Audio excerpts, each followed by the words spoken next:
After Friday's rally, it's probably fair to say that the ultimate bull trap has been set. The AI trade is dead, as we talked about on Wednesday.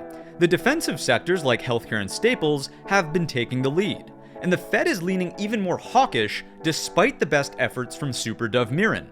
We have one level to rule them all this week, alongside earnings from the one stock to rule them all this week. That, of course, is NVIDIA earnings after the close on Wednesday. So welcome back to the Trade Brigade Weekend Show, where we'll take a look through all of the data points and we'll build a logical trade plan.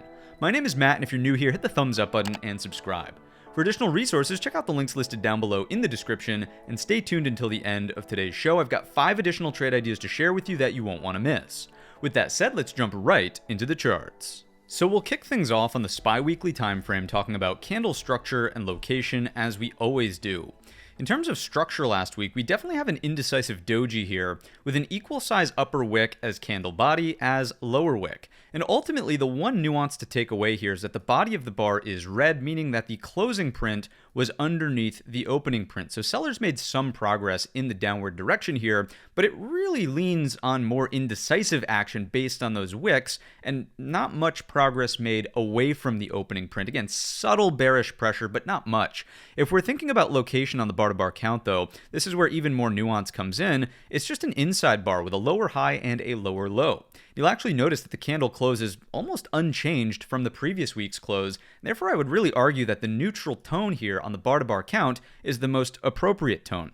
Now, if we take that bar-to-bar and we just zoom out a little bit and say, okay, what's the overall tone on the weekly trend? It's still up. We used this trend channel last week as an illustration, and we'll do it again. If you strike a trend channel that looks something like this, here, we're really using anchor point from the gap up and pullback. That's your first touch point. These lower wicks still haven't really come all the way into the bottom end of the trend channel, but regardless, all the market has done on the weekly time scale. We'll talk about the nuance of the hourly downtrend and the daily downtrend in just a moment, but from the weekly perspective, all that's happened here is we've pulled back from the top end of the trend channel to the bottom end of the trend channel. That's it. There's no reversal of the weekly trend. As we know, the big quadruple bottom low, there's 4 equal lows right on this level. It's 654. It hasn't even been tested. I would be much more bearish about a weekly trend reversal being possible if the weekly chart started to close underneath that level, 654, the quadruple bottom low, and the weekly 20 SMA. That's the orange moving average on the screen.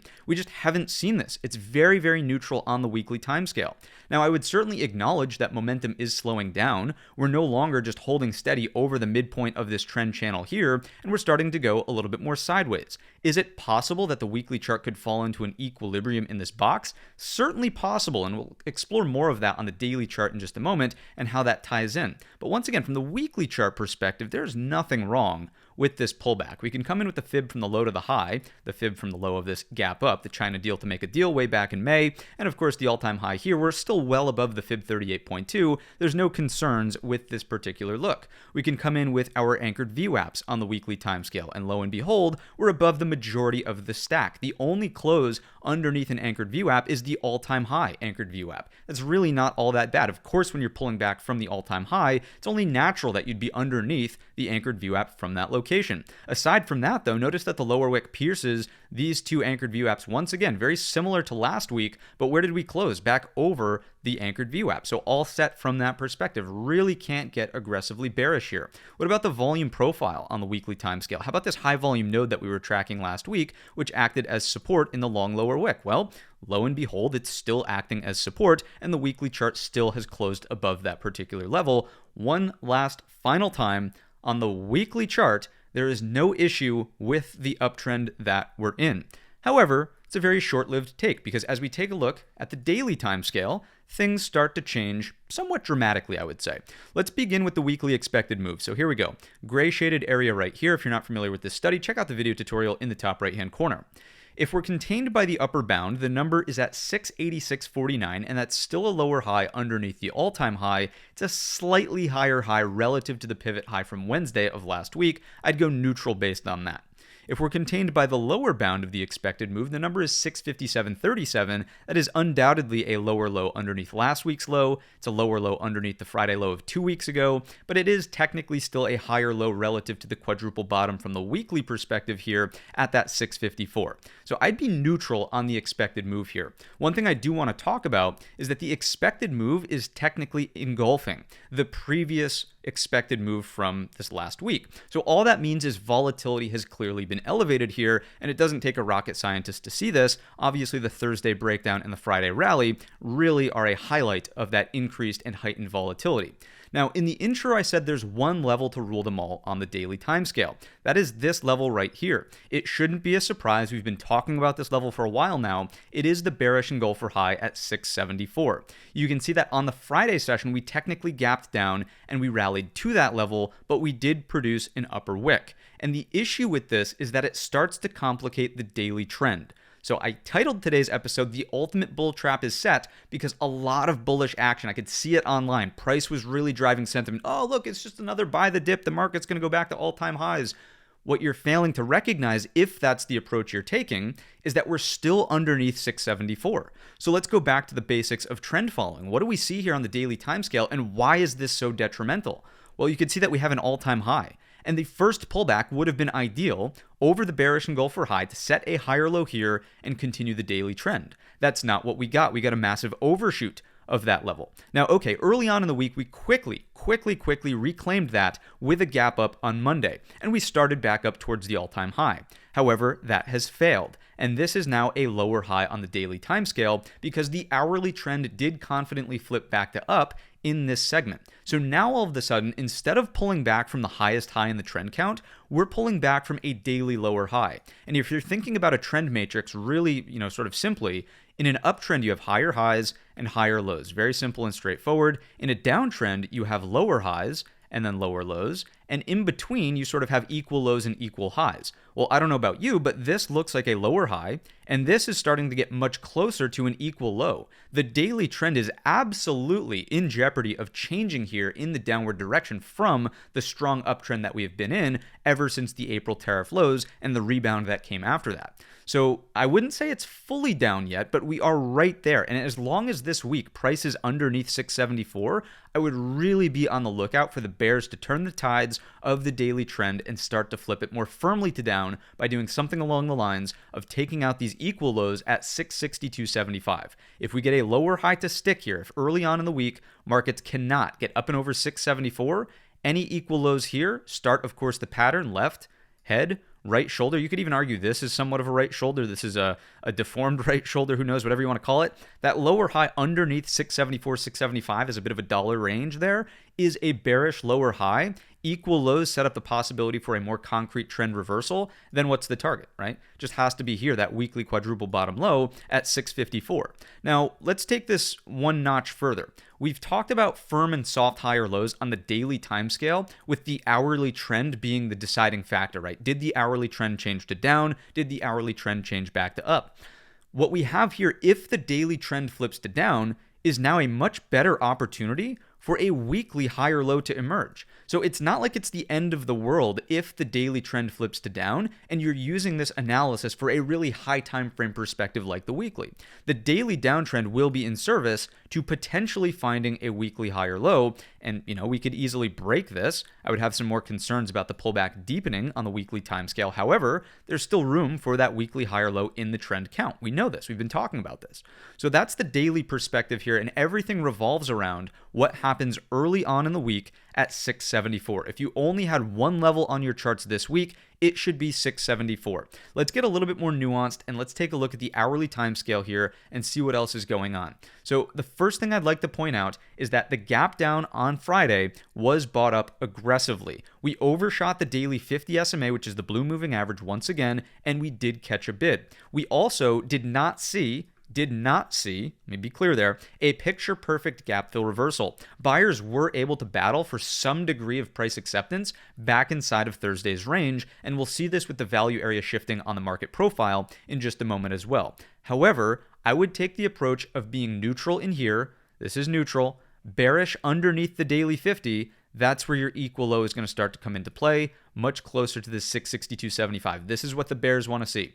Neutral through here, bearish underneath 668.75 daily 50 SMA. Why am I taking this approach? Because really, until we break for a lower low, the final missing ingredient of a daily downtrend, you're really just in range compression. And in the midpoint of this range, I would keep a bearish tone, but kind of neutral on executions here, and then actively start to look for that short if we're underneath 668.75 coming into the bottom end of the trend channel and the equal lows down here. You guys know me, I'm not a huge fan of trend lines. I much prefer the horizontal levels, which is why my main focus will simply be on the hourly chart for bearish outcomes, sub 674, breaks of 668.75, target the equal low really here. I'm less concerned about this junk drawer high at 665.25. I would absolutely be thinking about the equal lows here at 662.75, then opening the door for those equal lows down here, right? And you'd have to trade this one step at a time, right? The path may look something like, oops, let's grab this.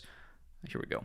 Neutral, activate the shorts on the lower high here to the equal low, consolidation in the junk drawer, then this would be that breakdown to the weekly quadruple low target at 654, right? Now, we've talked a lot about the bear side of this market, and I'll show you some reasons why I do believe the tone is changing here. But let's take the counter approach where if the market opens very similar to what happened on Monday of last week, this upcoming Monday, over the bearish engulfer high, if we open up here on a gap up, then it is possible that a gap fill reversal to the downside like this would just neutralize the trend in its entirety. I could no longer maintain as bearish of a stance if we are above 674. So if you've made it to this particular point in the video, because I know it, it's just the nature of, posting analysis on YouTube, the comment section always has strong opinions. If, in the comment section, right? Oh my God, the bull trap, the market's going to move higher. I'm not going to be an aggressive bear if we're over 674. I think that's fairly straightforward, right? Previous resistance acted as support, resistance in here. It's acting resistance on Friday. If we get above that level, then guess what? The bull trap goes out the window, and the next thing you know, maybe the market is in a little bit more of an equilibrium, and it's not so clear to the downside. Okay, so that is the main conversation to have here. We can come in with a couple of Fibonacci's. Let's start from the bottom of this up to the all-time high just to check in on this. Fib 38.2 is still in that key zone, and that's what we're rejecting. That would just reinforce that level as being critical at 674, 675. The next one we could evaluate is perhaps from this high to this low. Let's get that exact wick low. You can see the Fib 38.2 is loosely in this area, helping the bears really keep bear flag consolidation the more time we spend underneath that. I would argue we're in that no man's land neutrality zone if we're here, slightly above 674, but still underneath the Fib 61.8. Then let's come in finally from this low up to this high, and what we'll see here is a rejection of the Fib 38.2, and you can also see how the 61.8 loosely, not perfectly, but loosely aligns with, if we do this and drop the daily 50, you're back in bear flag territory, or at least failing the Fib 61.8, as we know, dramatically increases the odds of a full-blown 100% retracement to this particular level here. Let's take that off, and let's take a look at our anchored view apps on the intraday. Here we go. You could see that we are sort of stuck in this little zone, which is why I say in the beginning, right, this is kind of neutral to bearish, but then the action is once you drop the entire anchored VWAP zone, now you're dropping the 50 SMA. It's much cleaner to be underneath that set of anchored VWAPs, just telling us that a majority of participants, if you're long, are underwater, or if you're short, you're feeling good about the position. The final thing that I might say here on the daily timescale of the S&P is that tops are a process and bottoms are V-shaped. So as this starts to get sloppy up here, it does start to make me at least think. I'm not just trading shorts because I think the market's going to roll over, but it does start to look a little bit more like the action you tend to see towards tops. It's not so clear. The momentum slows down. You might start to spend more time underneath the daily 20 SMA. You're overshooting the 50. It doesn't mean that the breakdown is going to come instantly. It doesn't mean things are going to get nasty instantly, but a top is much more of a process versus a bottom is a V-shaped recovery and you're off to the races, right? So once again, not trying to call the top, definitely not in the business of saying this is a 5-year high. Oh my God, the market's overblown. The AI bubble is popping. It's over.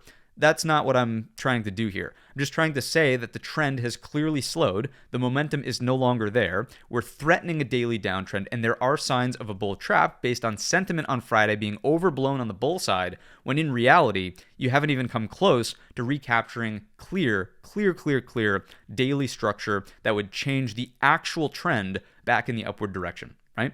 So that is what we have here on the Spiders Cash. Let's take a look through the market internals. If you're not familiar with the market internals, check out the video tutorial in the top right-hand corner. What do we see over here? Well, certainly volume outflows technically on Friday. So even though the market rallied, volume flows were out at the exchange level. The advanced decline line never got over the 0 mark, so that's not really all that bullish. The index score, yes, because it measures literally from the opening print, is going to reflect bullish. But on the Thursday breakdown, what you'll notice is it was actually more aggressive on the downside from Thursday than it was in the upward direction on Friday. That's a slight tell there in terms of the strength of the sellers versus the strength of the buyers. If we're thinking about the cumulative build, I would say the same exact thing. Look at the strength of the build on Thursday versus the neutrality of the build on Friday. I'm not going to sit here and argue that, this is the most bullish build and, oh my God, or I wouldn't even take the opposite stance either. I wouldn't say like, oh my God, it's so divergent, it's got to be down.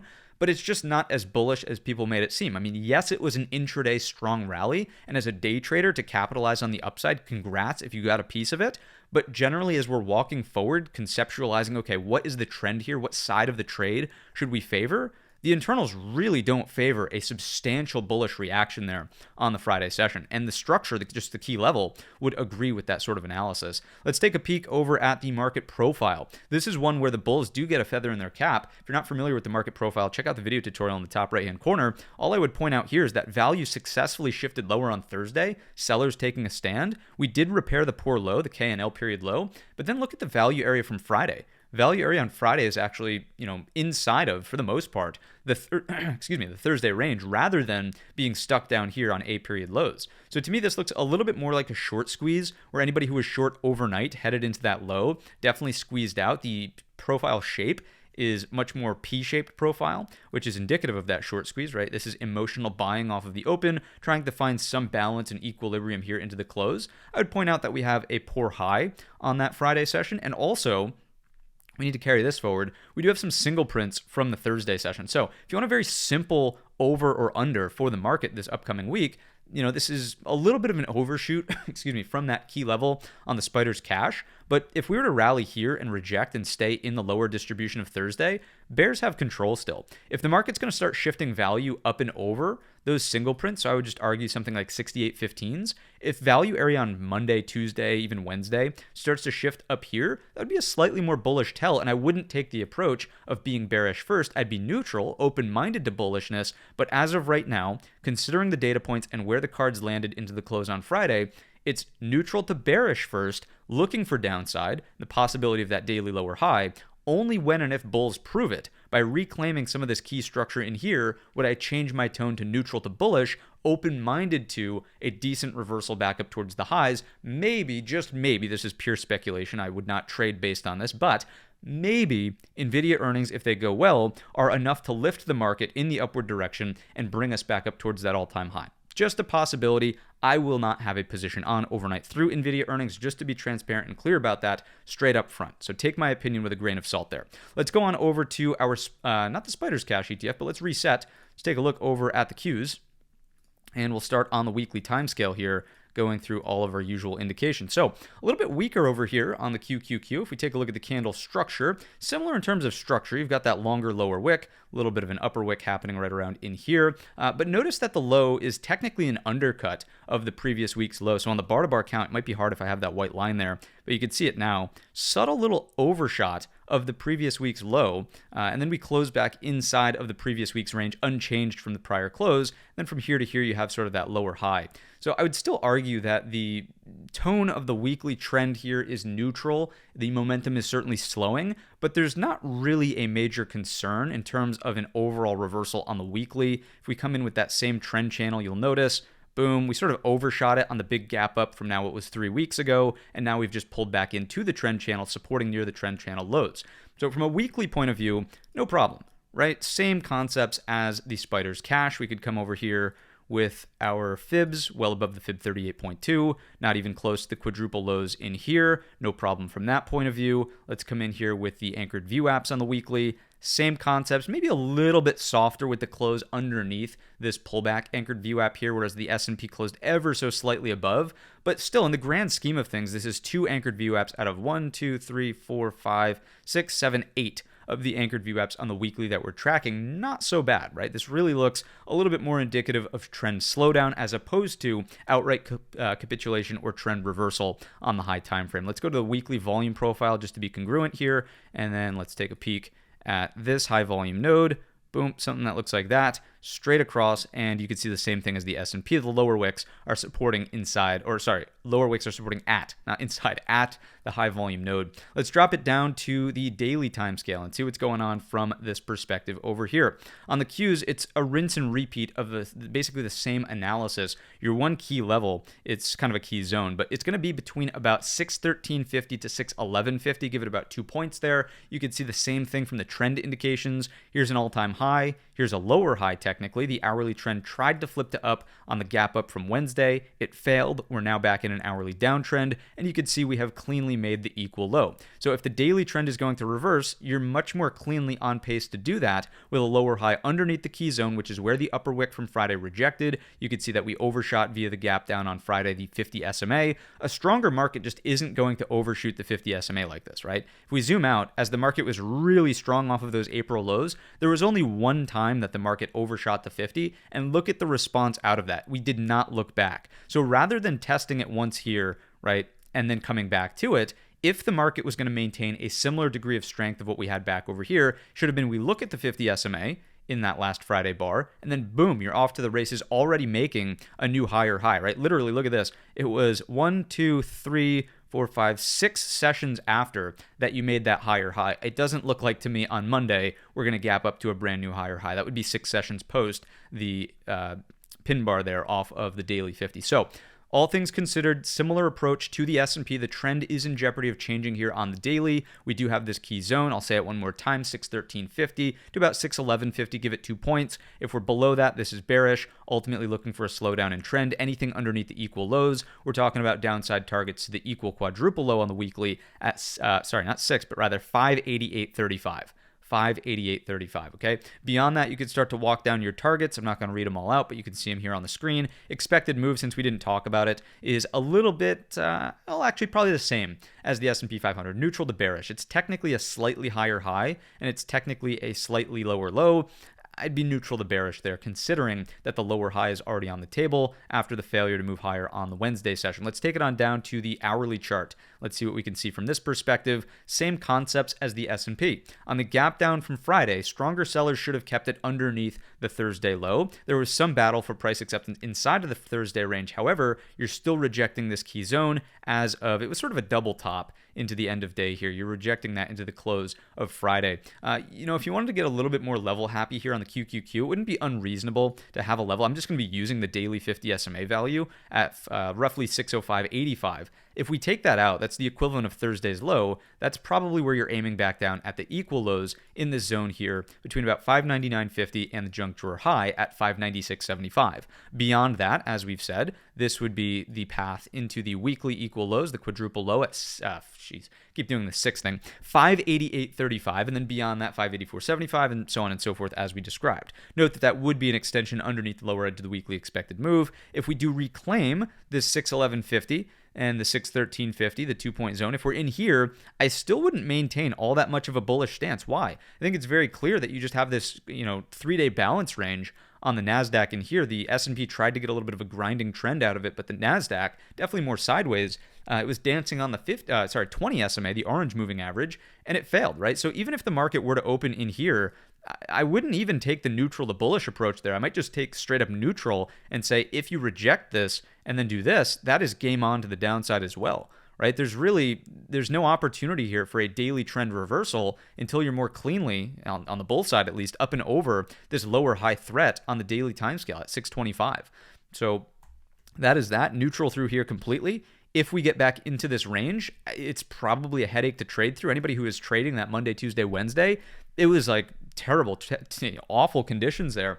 And the other thing I'll point out about the NASDAQ, right, and this was Thursday's interpretation really, is if there was going to be a higher low, right, it should have been there on Thursday off of this gap close. and it just didn't happen. Same thing in the S&P 500. I sort of overlooked this maybe component of the analysis on the S&P, but same thing, right? If this was going to be a gap fill reversal on Thursday, Friday should have been here, higher low, and then go, and now we're dealing with lows, higher lows. Daily trend is preserved in the upward direction, still a chance at just calling this a higher low on the daily, and then ultimately an equal high back up here, still in an uptrend, looking for the all-time high over time.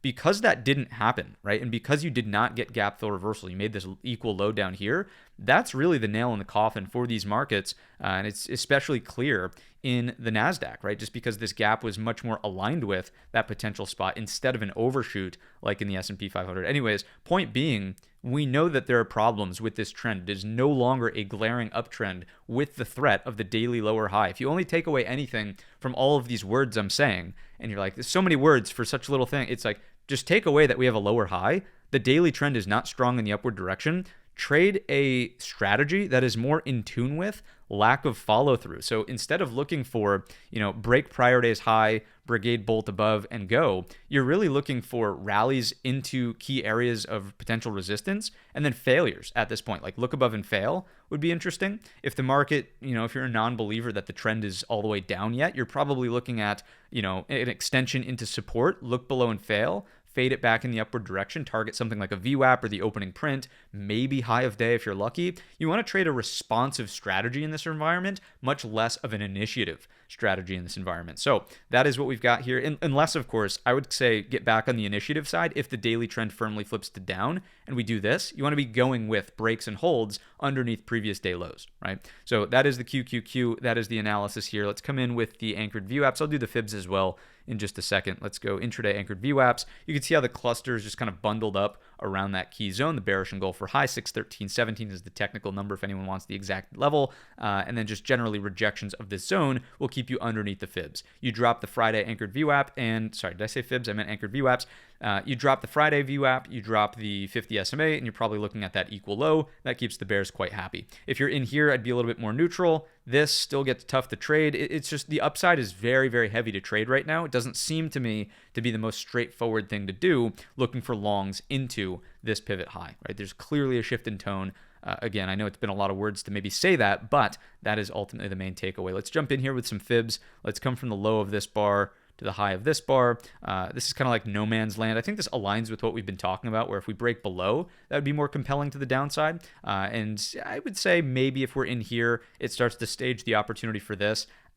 It's not my favorite. I have to say it's really not my favorite to be looking for that upside there. Let's come from the high down to the low here. Anything to learn? Fib 38.2 is here, so staying below that keeps the bearish pressure on. And then we'll zoom back out to this major low. That is the tariff instantiation low. What do we have here? Fib 50% at the level, and nice confluence with the 61.8 at ultimately that Thursday low, daily 50 SMA. You lose that, and you're talking about at least the equal lows, but the fibs would even suggest the more time spent underneath the 61.8, the higher the likelihood that you do see the full-blown 100% retracement to the weekly equal lows at that level. I will not say 6 this time, 588.35. There it is. Got it. All right, let's take a look at the NASDAQ side of the market internals. Is anybody going to be shocked over here to see that they are a little bit weaker? Probably not. When I say weaker, I'm really referring to that Thursday session and Thursday cumulative build here. Reason being, right, and we talked about this in Wednesday's midweek market update, there's much more concentration of this AI risk in the NASDAQ names versus the S&P 500. The S&P 500 is going to be blunted because of things like the healthcare sector, because of things like the staples sector, right? As those things are trying to float and stay alive, basically, as the defensive trade, your S&P is going to catch a little bit more of a bid because of that. You're probably not enough to overcome the bearish pressure of the 35 or whatever it is % weighting of the XLK in the S&P 500, but it's going to prevent as much downside as the NASDAQ, of course. So much more bearish over here on the Thursday breakdown. You can see just like the S&P analysis, there's not much of a volume inflow, cumulative build, or advanced decline line shift on Friday, despite the rally. So what looks like a nice strong bullish day there really wasn't at the exchange level. If we drift on over to the market profile, we'll see the same thing as the S&P 500 side of the house. Value area is overlapping with the value area from Thursday. So a nice attempt higher, but it still just looks like a short squeeze. It does not really look like new money buyers. I'll just say this on the NASDAQ side of the analysis. So this is like the perk of sticking through the entire breakdown. if this was going to be new money buyers, and if I was going to sit here and say to you like, oh my God, guys, this is actually a bear trap. Don't think this market's going any lower. I might say that if the cumulative build on the tick was positive 10,000 on Friday, if the volume flows were well up north of 400 million on the upside, if the advanced decline line was up here, then yeah, oh my God, the market gap down, immediately caught a mega bid. Sure, let's go back to all-time highs. Let's keep this daily trend up. It's just not what we have here at the exchange level data.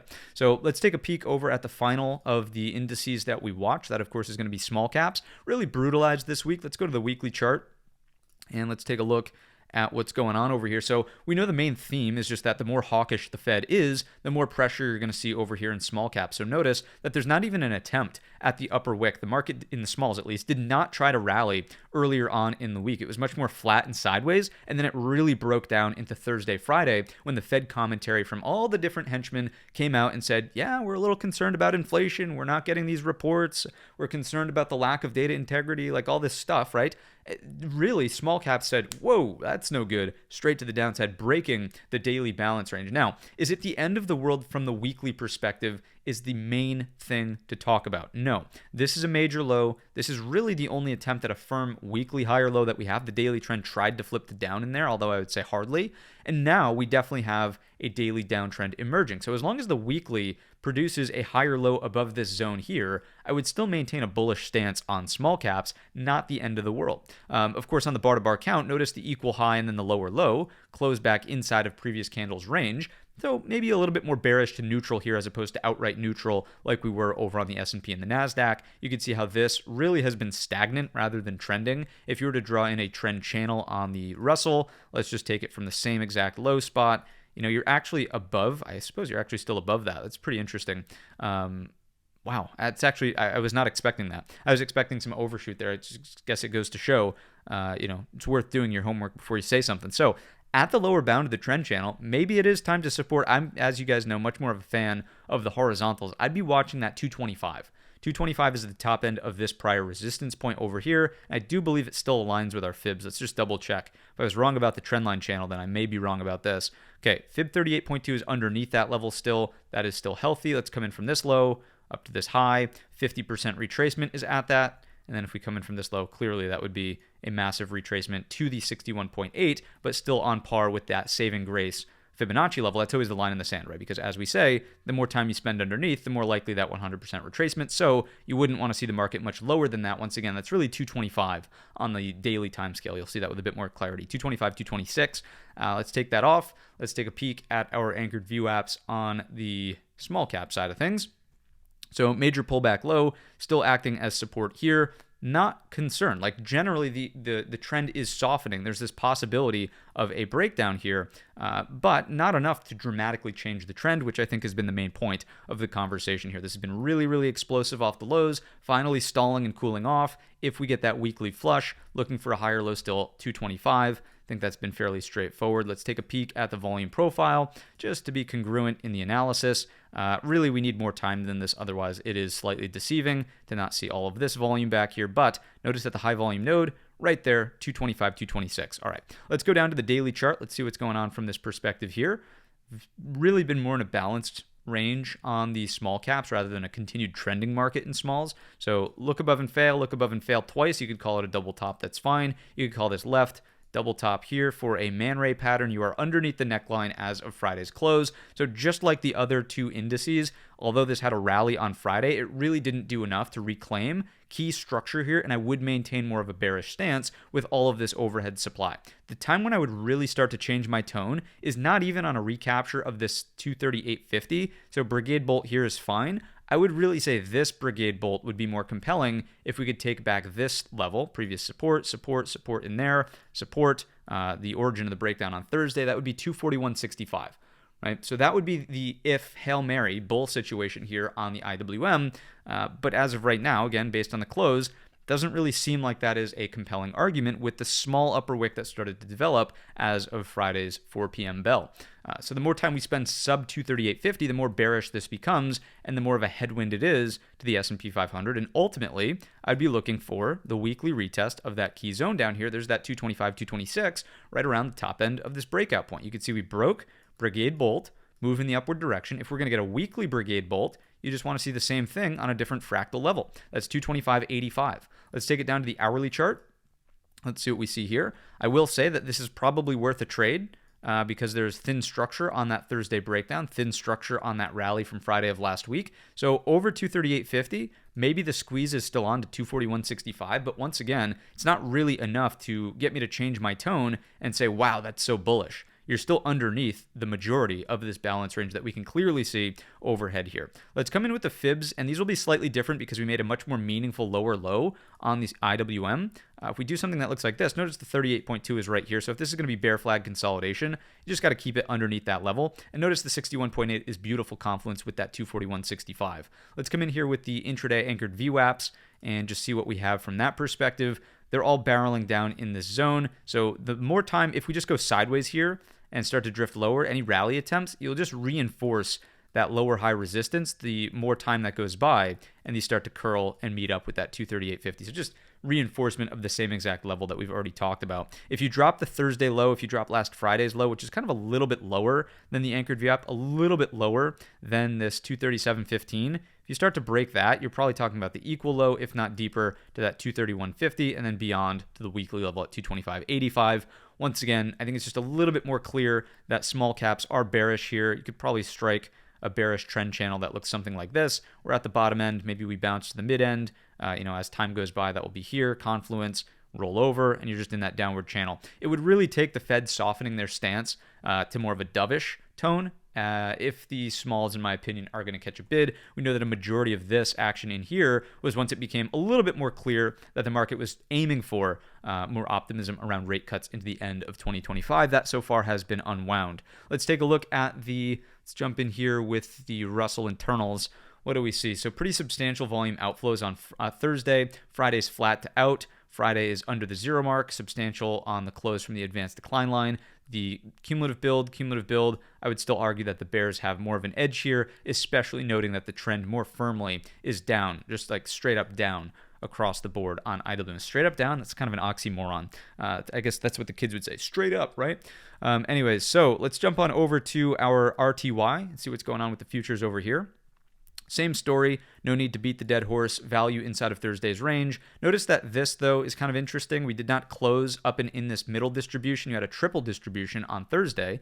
You stayed underneath and in primarily the lower distribution, the lowest distribution from that Thursday session, and therefore hard-pressed to say anything really compelling once again on the long side. I think all of the evidence and data points here really speak to a little bit more downside pressure in the Russell with acceptance on these lower terms rather than a stronger rebound. This just looks like emotional short squeeze, P-shaped profile, the whole 9 yards that we've already discussed. Let's jump back over to the platform here. Let's take a look through our sectors and see what's going on from that perspective. Weekly performance, S&P Sectors. Once again, this is a little bit more rotational for the market. So things to keep in mind. We've talked about the ability for the trend to change, but we are a little bit more neutral, right, to start, noting that we still technically have, I'll just draw it in one more time, we're still dealing with a little bit of range compression, doing something that looks like this, support trendline, resistance trendline.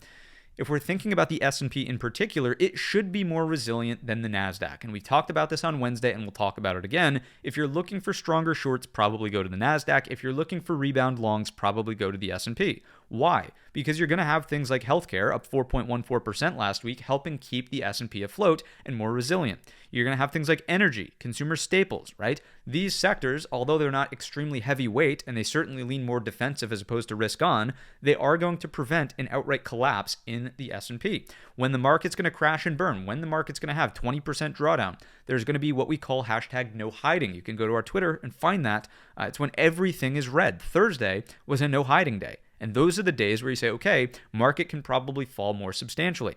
So on the weekly performance here, you're still seeing some degree of rotation, which will keep the S&P resilient. Let's take a look at these daily charts. Considering the XLV had this massive extension and it did have the inverted hammer low break on Friday, it's very interesting to see that sellers could not even cause a pullback to this previous level at a prior high off to our left at 150.25. So quite resilient here, and I would still watch healthcare as a theme that's strong into the upcoming week. Let's take a look at energy. Energy is trying to break out here, trying to continue out of this range. To me, it's a lightweight sector. It's not inherently defensive. It's a little bit more inflationary, but really, if we take a look at crude real quick, Crude is not like substantially, screaming up and over these highs. Wow, like 65 a barrel, 66 a barrel. So perhaps crude can get a little bit of lift through the trend line here, and that would keep energy moving in the upward direction. It does not look overly inflationary, though. The only thing you could say is NG, natural gas, I believe had one of the sharper moves it's had in a while. Yeah, there it is over the last couple of weeks. That's just pretty seasonal, according to, headed into the winter months and needing to heat homes, right? So I don't really think that that is all that surprising, or I don't think we should look into this as an overwhelming data point, basically. If you go to the XLP, sure, it outperformed on the week, but look at this chart. This is a train wreck. We've basically broken down from this range, clear lower high, and now a clear opportunity for a lower high under what was once acting as support, now acting as resistance. Again, green on the week is fine, but look at these upper wicks. Look at the daily 20 rejection. If this is going to rotate to the downside, this is why we might have a little bit more of that bearish tone in the S&P 500, right? Not a baritone, but a bearish tone. If this is going to rotate to the downside and the XLK and the SMH cannot continue to catch a bid, that's going to spell trouble, right? If your defensive sectors aren't playing nice, and if your risk-on sectors aren't playing nice, then what's left for the S&P to do other than go down, right? So watch this XLP rejection here. The only thing that we've seen that's quite compelling right now is the XLV strength. Let's go materials. Lightest weight sector in the S&P, really just looking like a downtrend rejection for a lower high. Seems a little bit more bearish to me. If you look at the SMH, has it concern as well with its bearish engulfer high, staying underneath as of the Friday close. If we're underneath 346.75, the bears keep that pressure on. Breaking down underneath your daily 50 opens the door to at least 326.35. Now you're talking about downside pressure across the S&P. Once again, I don't want to be any more bearish than I have to be, but the data points are changing. Let's take a peek over at the XLY.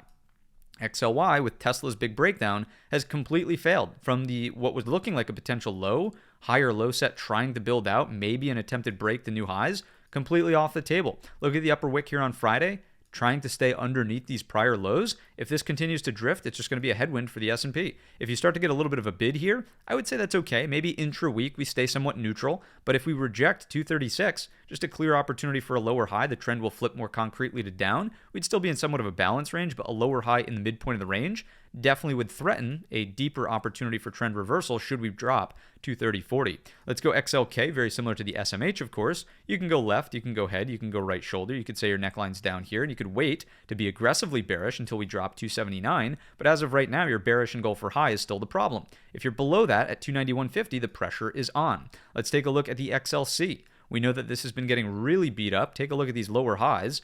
And look at the equal low / lower low on Friday. Really nothing bullish to say about this chart. The tides are changing. Let's take a look at the XLU. What's going on with Utes? This is a defensive sector, as we know. It didn't really perform all that well. I would give it the benefit of the doubt, trying to hold a weekly higher low over this level. Remember, daily trend needs to find a downtrend if the weekly chart is going to find a firm higher low, let's say weekly. And so if we hold this, then fine. Maybe a daily trend reversal via double bottom and a recapture that looks like that could be bullish. But what is this? It's a defensive sector. It's also a lightweight sector. It's not going to force the S&P higher. It might just blunt some of the impact to the downside. Let's take a look at the XLI. This thing has not moved in months. Nothing to say here. Midpoint of the range. Let it be. Let's take a look at financials. This was acting as a saving grace.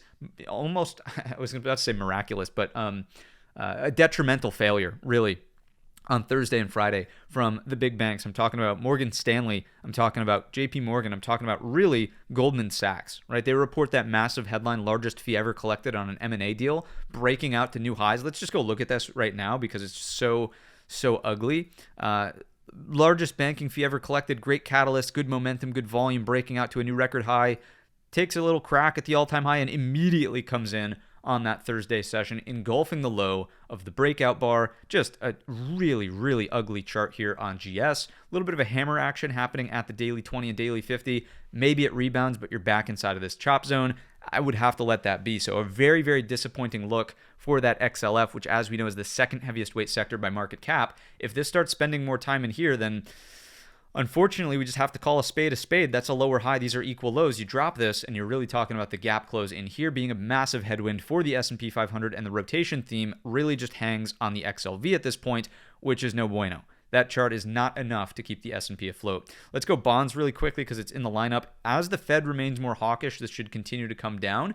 If we get into this range, I would be curious as to what the IV looks like, and is it possible to sell puts under the 85 strike, I don't know, 6 months out or something like that if we see enough implied volatility. As of right now, there's not enough implied volatility pumped into these things. I would not take a premature approach here. Wait until implied volatility is favorable and then try to look for that trade. XLRE real estate not really doing much inside of this balance range here towards the lower third.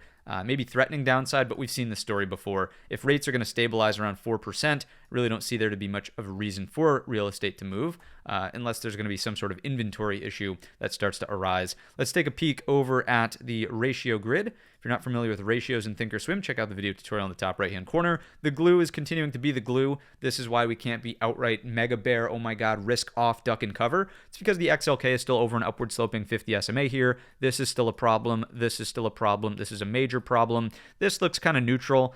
This is not quite full-blown risk off yet. This is also not full-blown risk off yet, although they are starting to flatten as opposed to remain in more concrete downtrends. Let's take a look through some of the specialized ratios, such as these. You could see concerns, but mixed bag, right? Still over an upward sloping 50, over an upward sloping 50. I will acknowledge, yes, the lower high here. Yes, the lower high here. That is a threat. If we take a look at this one, this is neutral, so let's just go check. Let's go check. Neutral underneath the 50, but still a chance at a higher low here. This is neutral. This is actually probably just bearish underneath the prior low and the 50. This is clearly a big concern out of the ARK-K, and over here I'd go neutral on small caps indications, probably even maybe a failure, noting that you had such a substantial push to a higher high. The fact that this is unwound so aggressively and did not find any semblance of a higher low, probably neutral to bearish, right? So not full-blown risk-off duck and cover like we've said, but it's also starting to align with the shift in tone we're seeing from the actual price action in things like the S&P and the NASDAQ themselves. As we look at these specialized ratios, gold had a little bit of a move here. Not the end of the world. Gold really got crushed as the Fed became a little bit more hawkish. Let's take a peek at the TLT ratio. No breakout, but also no new low underneath this. Neutral to bullish on that still. If we look at Bitcoin, we've struck this trend line off the major low, low, low. We're just coming into it. I would remain bullish on Bitcoin if we can hold over that. We did drop the psychological 100K mark. That's like the big bad Jesse Livermore number. But in terms of the trend, on the weekly perspective, you're still somewhat intact here with that threat, or I should say opportunity rather, for the higher low. Would have been ideal in Bitcoin to hold, right? The market structure here, previous resistance acting as support, just like we did back here. Previous resistance acting as support. So interested in Bitcoin around this trend line. I'd be willing to probably dollar cost average a little bit into it there. Not full-blown like mega ad and like let's ride it for a swing trade, but just normal dollar cost averaging. If we were to get into here, maybe another dollar cost average, and then on only a major washout, let's just give some context by zooming out further. A major washout, right? Look at this reversal to make a substantial new low. If we were to drop this and really do something in here, I'd probably start to, maybe not load the boat isn't the right term, but I would get much more interested in a possible washout long from Bitcoin. Obviously, this isn't something that's going to be in play immediately next week, but it's just conceptually the way I'll be thinking about this trend development. Let's jump on into our, where were we here? Let's get into the dollar and rates. Not much to really talk about here. Dollar somewhat sideways and stable. I am thinking that this is likely to move this week as we do get the labor report coming out on Thursday morning. We'll talk more about that in just a moment. Rates moving slightly higher on the back of the Fed speak. Not really much of a shocker there. Let's get into here it is, inverted ZT. Speaking of the Fed. Lower, right? Lower odds of this rate cut in December. That, of course, is the month 12. And let's take a guess. I have not looked as of Friday's close, but I would have to imagine, given some of the updated commentary, last we left off, we were at a 65%. I would bet we're probably talking 50-50 at this point for a rate cut in December. So no more waiting. Let's just jump over to it. What do we have? There it is. You can see loading in real time. Let's go probabilities. 55. Okay, I was literally thinking maybe a coin toss, 50-50. Actually, hang on a second. Just a second. Hang on a second here. That's 50-50 in the wrong direction. That's 50-50 for a pause, my friends. Wow. Okay, I was thinking that the 50% odds were going to be over here. I take that back. My goodness. The Fed commentary this week. This is actually huge. This is leaning towards Jerome Powell sticking it to the man based on his commentary last meeting. Once again, I will repeat. He said December's decision is not a foregone conclusion, and then he reiterated it by saying far from it. Jerome Powell did not fall off the turnip truck yesterday. He knows that every single person who watches the Fed, every single person who watches the market is going to scrutinize everything he says. So the fact that he intentionally said far from it, market's finally waking up to the reality of that. And I've sort of been on the side of, you can go back, watch the videos. Ever since he said that exact comment, I definitely thought it was a bit more of a 50-50 coin toss. The market disagreed with me, but now it seems as though the market is indeed starting to agree. Very interesting. 55.6% odds of a pause rather than a cut. Very interesting development into the end of the week. Super Dove Mirren, you are not doing your job. Why are you not bringing these rates down to zero? Let me just tell you, if the Fed does not cut rates in December, boy, oh boy, pull up your Truth Social and get ready with the popcorn. It is going to be a show. Too late, Powell is going to be smeared like there is no tomorrow. And we will see how all the cards fall. For now, interesting revelation. We're seeing it here. I'm seeing it here with you for the first time. If you didn't see this, then we're both seeing it first time. Odds shifting to a pause from what was. Remember, market thought it was like 89% odds in the bag. Another cut in September, right before the FOMC last month. Crazy. Let's take a look at the not earnings calendar yet, but rather the economic calendar. You can see Empire State Manufacturing Index over here. It's probably the earliest thing to pay attention to. Some more Fed speak, and then here is the whammy. We have on Thursday, November 20th, a catch-up with the hourly earnings, non-farm payroll, and the jobless unemployment rate. This is I believe it's the October data, released 48 days late, so that will be that'll be the September data that was not released in October, right? Or am I getting this wrong here? I'm going to have to take a look, and I will straighten that out. Let's go over here. This was September's release. This is the latest release. So this was September releasing August. Yeah, employment. Okay, so this is September data. And the October data, as we know, right, is potentially never to come out. That was the issue, right? They said the statistical machine is permanently damaged, right? So we may not get the October reads, but it looks like the September reads will be coming out on Thursday, November 20th there. All right. Interesting stuff. Other things to pay attention to: flash manufacturing and services PMI on Friday is always a market mover on the flash, never the final. So pay attention to that. Revision, probably not as much of a concern on Friday at the 10 o'clock time frame. So those are your heads up on the major economic data points. FOMC meeting minutes may be interesting because there's that tension between Super Dove Mirren wanting a double cut and some others even voting for unchanged as of last meeting. So we could watch out for that. In terms of the earnings calendar, this is all we have to care about. Sorry, wrong calendar. Here it is. Here's the full look. In all seriousness, NVIDIA basically is the only stock that the market should care about here into this week's worth of earnings. I would say maybe honorable mention to Home Depot. Baidu has been interesting from a China play and AI perspective. Target might have some insights to the consumer. Same thing with TJ, Lowe's. Bullish was a new IPO recently. Probably not worth really a watch, but you could check in with it. Walmart, very similar to Target, same thing. Webull has been getting a lot of flack from certain people online. I think it's just kind of funny, but we will watch to see how they report and where ultimately the earnings put it.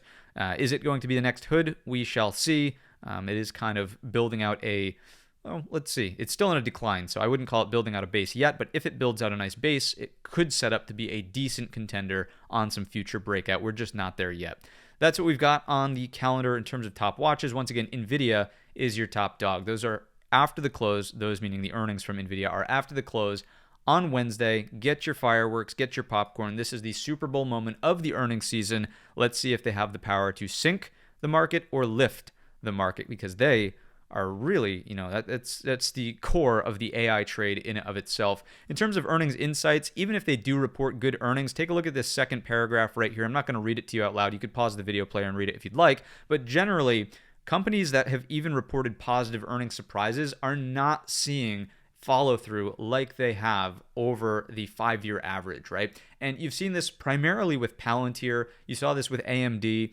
Even Robinhood reported good earnings and yet moved lower. A lot of these companies reporting solid numbers, offering decent guidance, and yet The market's punishing that. So is the AI trade dead? We joke about it a little bit, but in the short term, right? Yes, absolutely. The momentum is no longer in the upward direction. So pay attention to this NVIDIA and how it reports, and more importantly than how it reports and what the numbers are, how does the market respond? If it's a blockbuster beat and oh my God, it's the strongest we've ever seen from NVIDIA, and yet the market doesn't gap up, the market's just kind of like sideways or heck even lower, that's telling you a heck of a lot of information. So please pay very close attention Wednesday after the close and headed into that Thursday morning open. Let's get back over to the platform here. Let's finish up on a strong note with some more supporting evidence. Credit spreads continue to look sort of iffy. You can see in the short end of the curve, we're still over that 50 SMA. This is another data point that probably leans slightly more bearish. So as we've been going through, I would say that we're neutral to bearish here. We're no longer really neutral to bullish. We're probably leaning a little bit more neutral to bearish. Let's jump on over to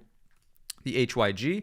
This has remained in a bearish divergence as well. We don't oftentimes use the LQD in unison, but see how this also has already made a lower low over here. Now swap out the SPX, and we'll do the exercise both ways. Kind of have that a similar looking higher low, although the slope of the HYG is less. But if we go LQD up top now, you can actually see that lower low. So this bearish divergence is absolutely worth paying attention to. It's been an absolute game changer intraday to have this up on a 2 or a 5 minute chart back to back with the S&P. Watch this like a hawk. LQD HYG as of right now. Oops, HYG please. As of right now, this absolutely does not give me a warm and fuzzy feeling inside about, oh my goodness, let's go back to all-time highs. You could even take it one step further, just remembering that this was an equal high versus this was a higher high. So just inherently, by being higher still, in the S&P, you're still divergent, right? So that is that in the junk bond side of the market. Let's go with total breadth. You could see a small little snapback in the early stage of the week, only to give it back tenfold, not literally, but you gave back more of that into the close on Friday. Even so, is this a bullish or bearish data point? Well, even though the market rallied on that Friday session, breadth says not really, right? This is not really what you want to see. Let's go RSP. Although the market rallied, and take a look at this. This is just a clean comparison. The S&P closed inside of Thursday's range. The RSP, the equal weight S&P, looked into Thursday's range, fell back out of it, and closed underneath. It's certainly more in the midpoint of this balance range as opposed to the S&P still staying above this balance range. So not to say like, oh my God, markets are going to crash and go to zero. But once again, here's the bottom line, I suppose. Even if you don't want to be bearish, you probably shouldn't be as bullish as we once were. Right, the market is not nearly the same as it was through the trend in early summer and then even a little bit before that coming out of the April lows. If we go to the volatility charts, a little bit of a pullback here, but not enough to really make a new low. If we jump into the VVIX, which is the volatility of volatility, still elevated over that 103. And if we take a peek at our vol futures, almost dipping a toe into backwardation, not quite. We'll see if early this week it does ultimately make a move under the zero mark there. Same thing happening here in the 9 versus 30, and you could see that the one-day VIX quite elevated into the close of the week, even though the market rallied there on that Friday session. So money managers getting a little bit more concerned, but we're not all the way there yet into a backwardation. If we go to the trade tab, all products, let's hit the VIX futures, and let's just quickly go to the product depth.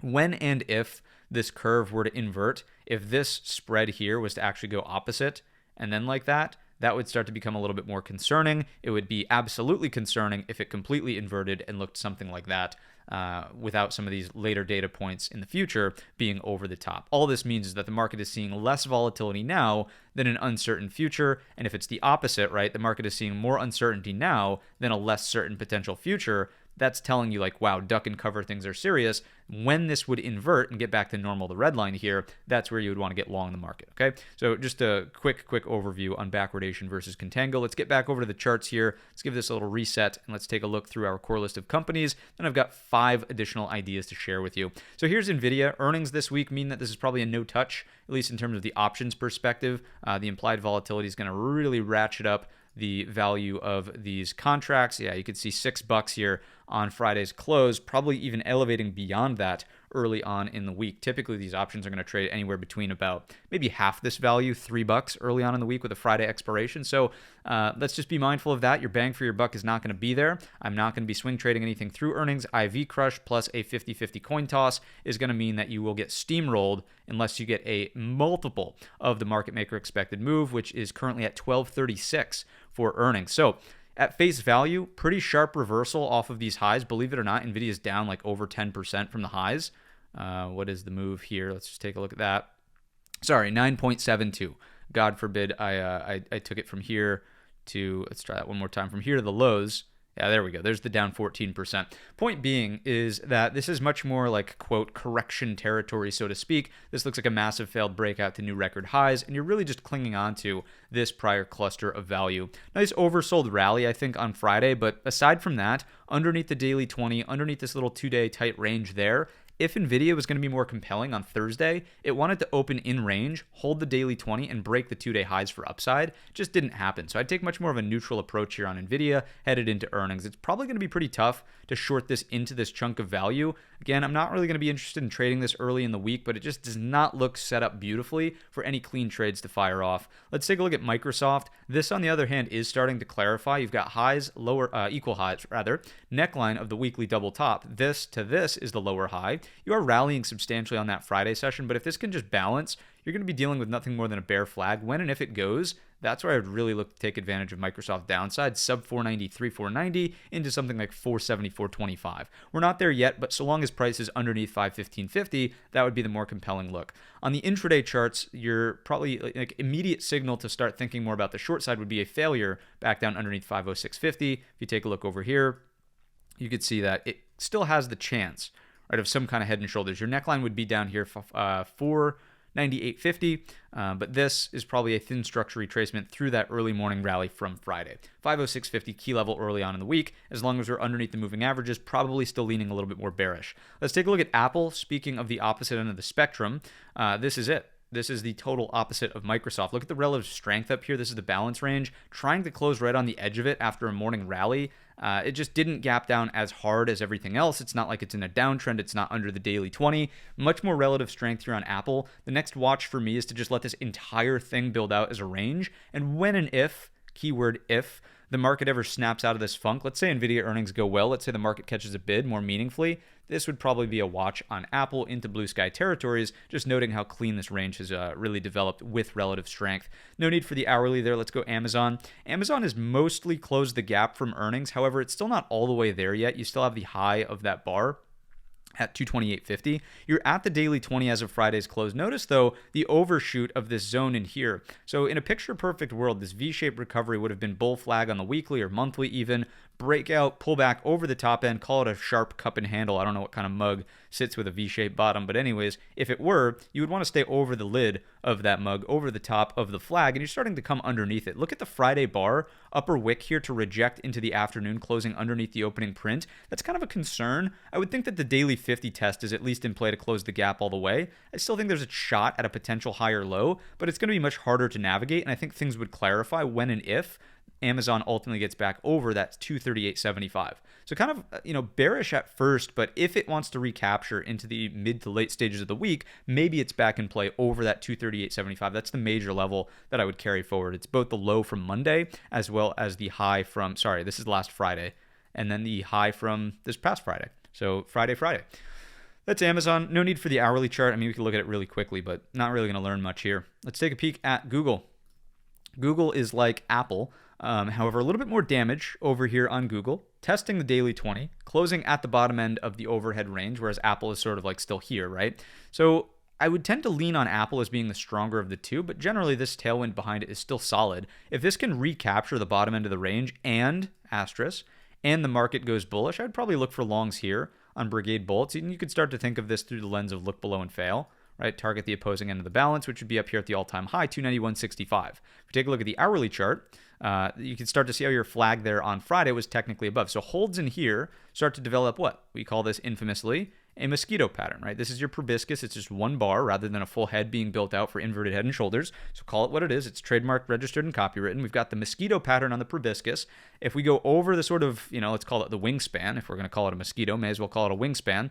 Over the wingspan, over 280, starts to get into the top end of the range here in these prior lows, and I would be interested in possibly reevaluating at 285.25. So Google is probably a top watch. I like the structure here, kind of better than anything we've seen thus far across the market. Maybe Amazon on that higher time frame, maybe Microsoft on that higher time frame, and Apple, only if it can kind of get in gear with the broad market. Meta, one that is just kind of horrible, if I'm being honest. Lost the daily 200 on the earnings gap down, has been in a downside grind since then. just repeatedly getting punished for the CapEx spend and all these announcements from Zuckerberg building out data centers, XYZ. So as of right now, the gather my words, the Friday low is maybe a little bit buyable here for a scalp. Now, I definitely don't want to just overly simplify and say, like, okay, this is it. It's going to go double bottom. It's got to go back up and close the gap. Not at all. I think that if anything, over the Friday high, over the Thursday open, you might get a little bit of lift to here, but I would really reevaluate for a lower high at that point and say, okay, is the trend just going to continue? So if you're going to try this long scalp on Meta from an oversold rally perspective, trying to find support here, failing to move lower on Friday, it's a scalp, and that's all it is. This is not a major bottoming call yet on Meta. So keep an open mind to this one. I think there's maybe a little bit of double bottom action starting to develop, but it is not clean, and I would not overstay your welcome. Please make sure, if you're going to try this trade Meta long over that Friday high, please be a trader who can respect the stop loss, because of the strength of the downtrend here, the fact that, just can't catch a bid underneath it. Look at the previous interaction, right? Monday, Tuesday of this week, trying to get over that previous Friday high, no love whatsoever. This could easily turn into a similar situation where it tries to go higher, fails, and then just, continues to the downside. So be mindful of that. I think the setup is there, but if you're going to take it, make sure you can respect a stop loss and not get steamrolled if this thing continues its downtrend. Let's take a look at Tesla. This is starting to get interesting as well. On Friday, unfortunately, right, just sort of, went right to the level. I was actually short Tesla at 412.50, took a scalp, and then started stop break even because I was like, you know what, enough's enough in this uptrending day. That was really it. That was the high of day. So it is respecting the key level. I think that the most bullish thing here for Tesla would be let it drop all the way to 365, pick up stronger buyers, and try again, right? If at first you don't succeed, try again. I think that was the name of a famous paper, actually, written by, and maybe it wasn't famous. Maybe this is too much of a nerd insight, but Microsoft wrote a paper with a headline like that. Anyways, Tesla, and I think it also, has someone else famous probably said that. Point being is that Tesla underneath 412 is a lower high under overhead supply, trying to navigate through this thin structure. Give me the pullback, give me the move to 365, reevaluate here. Does it make sense to find a long there? Perhaps. Daily 200 could slowly start to catch up. I mean, we're talking about a slow catch up if it's ever going to make it there. You're talking about maybe going sideways for a while and then something like this in the future, maybe the next earnings cycle. I'm not entirely sure as to what that may be, but from a technical perspective, this level is a top must watch at 365. As long as we're under 412, trapped overhead supply continues to weigh on this, and we will likely look for downside to get to that retest zone. So that's Tesla's daily. On the hourly chart, not much of a reason to, same thing, same analysis. You could watch your Thursday low, 396.70. If you lose that, you're probably talking about putting on shorts through the thin structure to Friday's open, and then looking for that even thinner structure here, rotating all the way down to the 365. The only time I would be bullish is if this reclaims and then probably starts to recapture. You really got to be over 440, the moving average cluster in here, 20 and 50. Aside from that, it's a little hairy to get involved. Just noting that think of all the disappointed longs from in this box, right? Anybody who bought the lows and was like, oh, look, it's going. Oh, no. Bought the lows again. Oh, look, it's go. Oh, look, it's in. Oh, no. Right? So anyone who wants out break even, think about that mentality if you rally back into the box. It's probably harder to get in gear here without the deeper pullback into that 365. But Tesla will continue to be a top watch. I really do like the way that the chart structure is developing now that we have very clear areas to manage risk against, right? Very, very clean. So if anything, it's going to help us do our job even better. 412.50 and 365, finally outside of the junk drawer up here. Let's keep going. JP Morgan, a failure just like that. Goldman Sachs, all-time high, coming back down into the balance here. I'd say bearish until proven otherwise, failing to move higher over the all-time high. Possibility of a higher low here, but neutral to bearish. Let's maybe frame it that way. Neutral to bearish on that. Palantir, a little bit better than Tesla in the sense that your junk drawer low was recaptured on Friday. This can go look below and fail. This can go look below and fail here on holds over 171.25. Take a look on Friday, right? The pullback was very mild into the afternoon. If this catches support, I would say that this and then this could be a potential long on the premise that you're not being initiative in the sense of like this is a big breakout. Rather, it's a responsive trade off the bottom end of the junk drawer on the daily failure to go lower here, trying for some upside over that 176.25 through thin structure, probably targeting the 50 and then up here into that junk drawer high 187.25. Keep your wits about you if you take this trade because we know what's going on with the broad market and this AI trade, quote unquote, failing. It's dead, right? Just be willing to, sort of wrap this trade up sooner rather than later if the tides start to shift again and you find yourself back down, needing to stop out underneath whatever the candle structure is. If it looks like this, right, your stop is here, your entry is, whatever the candle structure might be willing to just eat the stop and reassess if it starts to come back down. Because what you don't want to do is long the bottom as it's doing this. You're still long, you're holding long, you're like, no, I thought it was a buy here, it's got to go higher, right? Next thing you know, you're at the equal low and your contract is down. If you're trading options, at least, it wouldn't be unreasonable. Contract value is down 90% and you're like stuck there sucking your thumb. What happened, right? Stick to your stop, please. For God's sake, if you're trying to trade long counter trend on Palantir here. That is the name of the game, and it needs to hold the level, right? It needs to hold here. That sets up the move. This would be the initiative move, at least to click the button to initiate, but generally just a response off the bottom end of the balance. Let's keep going with Broadcom. I would steer clear of this thing. It is an absolute...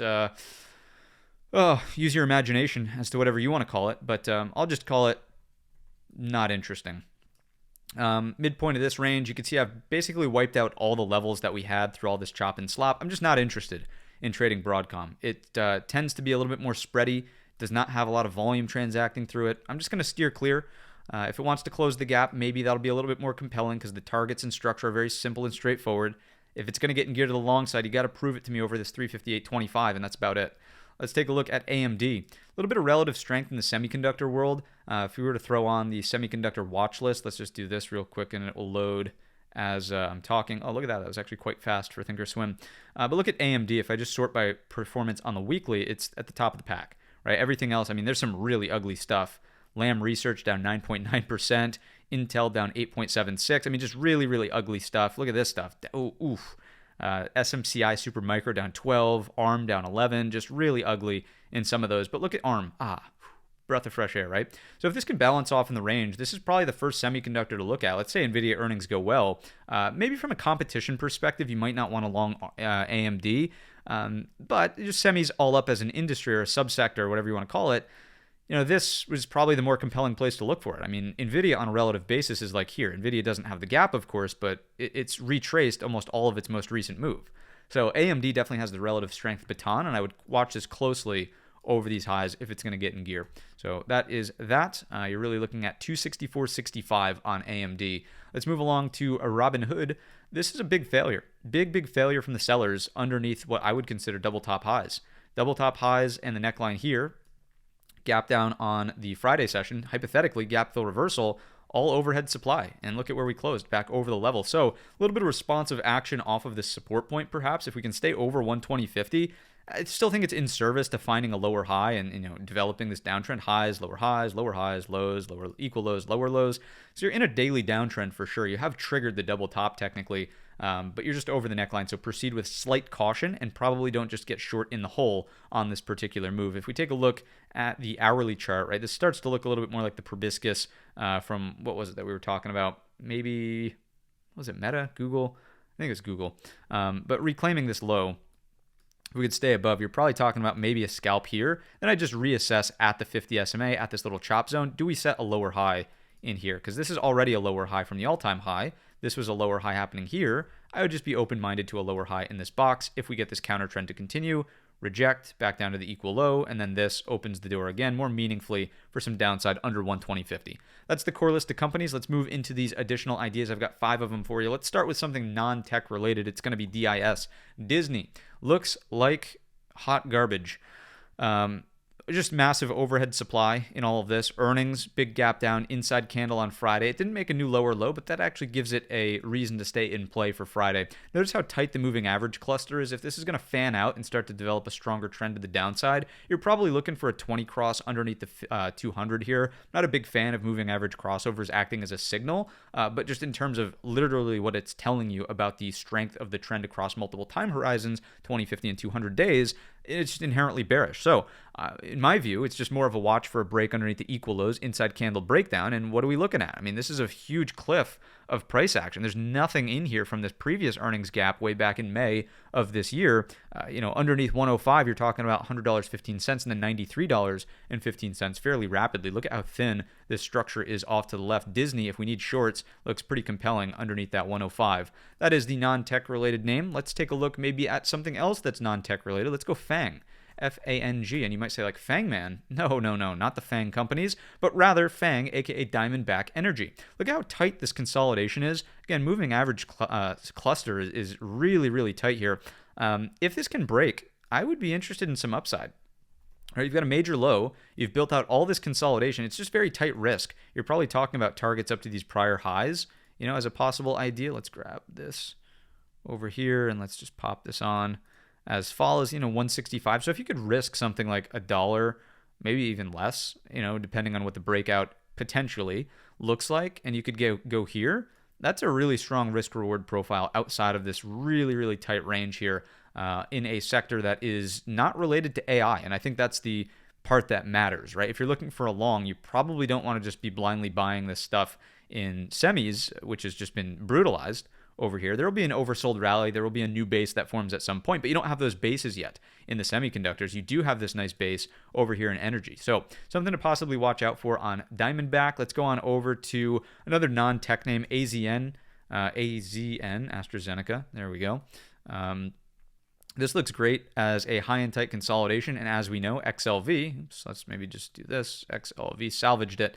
XLV looks pretty good, right, as a sector overall. This is brand new all-time highs if this can break out of this tight range. Once again, if you could risk just a couple of pennies here, maybe not pennies, like $1 or something, for multiple dollars in the upward direction on a breakout, that starts to look pretty good. If you want a proxy for what to do, you could look no further than AMZN, right? Yeah, AMZN. Take a look at this, right? Same concept. This had a nice upgrade behind it. Let me move this little tag. But there you go. Price target upgrade on the breakout day. Follow through. That's pretty much what you're looking for. Tight risk, reward, perfect. So same thing on AstraZeneca as we have here on AMZN. Let's move a little bit closer to the tech side of the trade. We're going to go with Oracle first. This is number 4 in the trade ideas lineup. So a beautiful hold of the daily 200 SMA snapping back on that Friday session after a massive fall off. This is down substantially from the all-time highs. You're talking about a reduction of value by almost 40%. So daily 200 SMA strikes these prior pivot highs, which turned to lows here, strike again. And I would just be watching for a little bit of a counter trend. The idea here would be holds over 215.25 can snap back to the midpoint of this range, perhaps around 240.30 or 237.15. An oversold rally here, supportive off the daily 200 is the main idea. We're not talking about a rally to get back to all-time highs. We're not talking about, oh my goodness, this is the strongest name in the market. It's not. We're talking about an oversold bounce from a key technical level, the daily 200 SMA, and this previous area of resistance, which broke out and offered support in here before the mega gap up on earnings and the deals, of course, that followed with OpenAI. So 215.25. Can we support above that? And is there some way to get long over Friday's high, perhaps, right here? Let's just drop that in. You guys know me, round numbers only up here in the office. Let's grab this. There we are. So something like 226.75 Brigade bolts there. You're just being, again, it looks initiative on the intraday, but in the grand scheme of things, you're just being responsive off of this. It's not like you're taking a break to brand new record highs in Oracle as the market's weak, right? You're just playing a little bit of that counter trend rally. That's Oracle. Next, we have NBIS, one of the darlings of the market, which has started to deteriorate. You're underneath the double top neckline in here, and I'm sure you can see exactly what I'm about to talk about. It's this major gap from off to our left. If this can really start to get a lower high hold, which it started to on Friday, look at that big upper wick. If it could stay underneath 87.50, you're probably talking about breaks underneath Friday's low to continue closing the gap.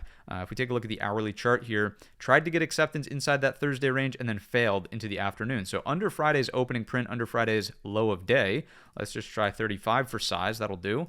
And doing that real quick, underneath this level, you're really talking about 75.30 as a minor hang up and then the full gap close at 66.60. A lot of this stuff, you could look at IREN as a IREN, there we go. You could look at IREN as being similar, but there's no gap. No gap on IREN, which is why NBIS is the better one, in my view, to watch because there's no structure in here. The only thing I would parse out, once again, is that prior high at 75.30, which we talked about as a minor hang up in the structure of this chart. That's what I've got for you in today's episode and installation of the weekly watch list. If you enjoyed the video or learned anything new, let me know down below in the comment section or by giving the video a very simple thumbs up. All you have to do is click the button. You don't have to type anything, nothing, just hit the button. We will be live, as we always are, every single day of the week at 8 o'clock Eastern Time for another episode of the Pre-Market Prep. We've been having some fun over there. If you want to have fun in your pre-market routine. We get serious when we need to get serious, but we've been having some fun. And if you're looking for a nice lighthearted way with really solid technical information to start your day, then this is the place to do it. It's here on the channel every morning, 8 o'clock Eastern Time, completely free, open to the public. Love to have you there up in the office. With that said, have yourself an awesome weekend and a green trading week upcoming. As always, I will see you in the next one.